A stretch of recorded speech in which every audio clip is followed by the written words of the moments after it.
can I have your distillation of wonder? Well, Wake, Watch, and Wonder are a trilogy about the World Wide Web gaining consciousness. And really, the whole trilogy is structured as a pullback. The first book starts with a tight shot, and we emerge, this consciousness emerges on the superstructure of the World Wide Web, the infrastructure, this emergent consciousness, and one person becomes aware of it in Wake. In Watch, we pull back a little bit, and the shadowy forces of government have become aware of it. And in Wonder, we pull back to the wide shot, where the whole wide world has become aware of, engaged with, and influenced and affected by the existence of a super intelligent entity on this planet that is capable of having a personal relationship with every single one of the 7 billion of us. That's the pullback that constitutes Wake, Watch, and Wonder. And as those who've read through to the end of the trilogy knows, it pulls back even farther in the in the epilogue of the book. But that's the structure of it. That's what it's about. The transition from us being the brightest things on the planet to something else being the brightest thing on the planet, and seeing whether we, humanity, can survive with our essential liberty, dignity, individuality, and humanity intact. One of the many things I like about this trilogy is it's damn smart, and it's not pessimistic. Science fiction gives us 4 scenarios about the relationship between humanity and artificial intelligence. 1 where we're on top, and 3 where they're on top. The one where we're on top is the Asimovian scenario, and it actually is, in a lot of ways, a reprehensible vision of the relationship between humans and artificial intelligence, because it's all built around Asimov's laws of robotics, which are branded into robots, ambulatory AIs, at the moment of their creation. And they say, hey, guess what? You will never hurt me, you will always obey my orders, and you'll always put my interests ahead of yours. They are exactly the things that, with a branding iron, a slave owner in the 1800s in the United States would want to scare and sear into the consciousness of his or her slaves. You'll always obey me, you'll never hurt me, you'll put my interests ahead of yours.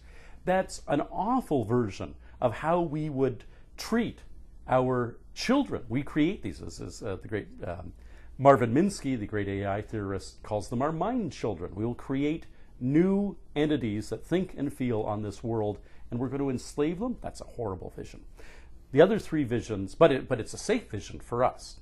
The other 3 visions, we don't do that, and they're all negative. They are the Matrix scenario, where the AIs decide to enslave us. They are the Terminator scenario, where the AIs decide to eliminate us, and they are the Borg scenario from Star Trek, where the AIs decide to absorb us.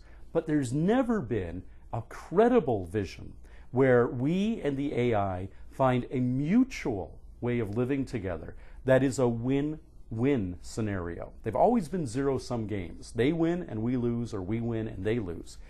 The reality is these superintelligent entities, something greater than human intelligence, is going to exist sometime this decade, in all likelihood, here on planet Earth. Are we going to make self-fulfilling prophecies out of those 4 scenarios? We become slave masters, or we become enslaved or eliminated or absorbed?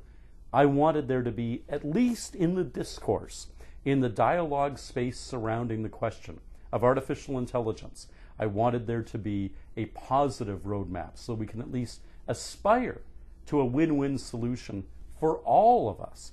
And Wake, Watch, and Wonder was very much born, the trilogy is very much born out of the lack of that in the literature of science fiction.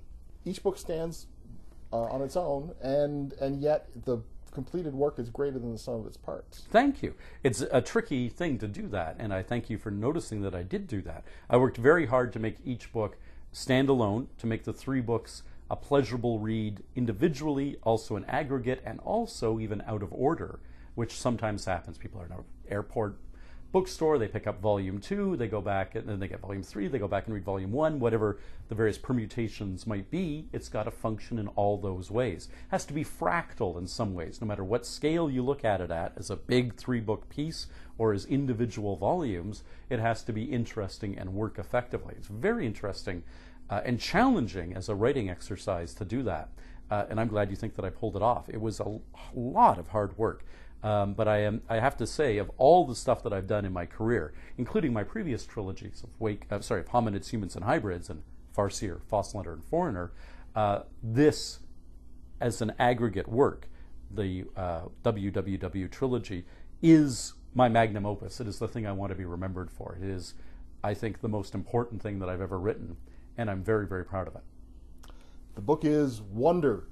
It's the third volume of the WWW series, I think is what it's being called. Wake, Watch, and this one, Wonder. And it's been written by Robert J. Sawyer, Canada's Hugo and Nebula award-winning author with... Is there any piece of science fiction hardware you don't have yet? I've got all the major awards, which I'm very, very pleased about. What can I say? Yes, I've been very well honored in my field. And Wonder is published by Viking Canada.